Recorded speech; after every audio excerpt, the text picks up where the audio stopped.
दरवाजे खुले हुए, उसकी करम नवाजियों का मी बरस रहा है। वो एक फकीर था, वो बाजार में खड़ा रो रहा था। किसी ने रुक के पूछा, कहा बाबा क्यों रो रहे हो, क्या हुआ है तुम्हें?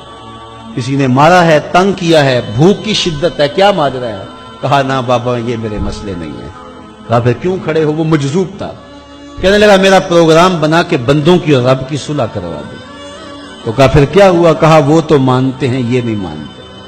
वो तो कहता है ले आए ने मेरी दहलीज पे, एक आंसू से सारे गुनाह माफ कर दो, लेकिन ये मेरी सुनते ही नहीं है। ऐसा प्यार हो गया दुनिया से, मेरी बात ही नहीं समझते। मैं इन्हें समझाता हूं, आगे से मुझे पत्थर मारते हैं। मैं इनकी खैर के लिए इनको कहानी सुना रहा हूं, मियां ये दुनिया आरज़ी है, लेकिन ये मुझे घूर घूर के देखते हैं। मुझे इनकी अकल पे रोना आ रहा है। वो कहता है ले आ मेरी चौखट पे, अभी माफ कर दूंगा, एक आंसू से सारे गुनाह धो डालूंगा, समुद्र की झाग के बराबर भी गुनाह है तो मिटा डालूंगा।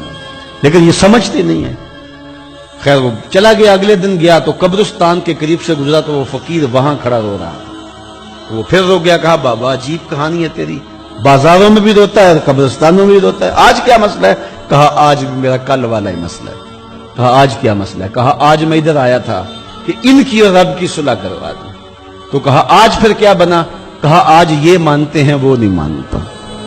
तो कबल इससे कि वो वक्त आए कि फिर वो ना माने, आज ले उनकी पनाह, आज मदद मांग उनसे, कल कयामत को ना मानेंगे अगर मान गया। तो ये थोड़ा वक्त है जिंदगी का, इस जिंदगी को गनीमत समझे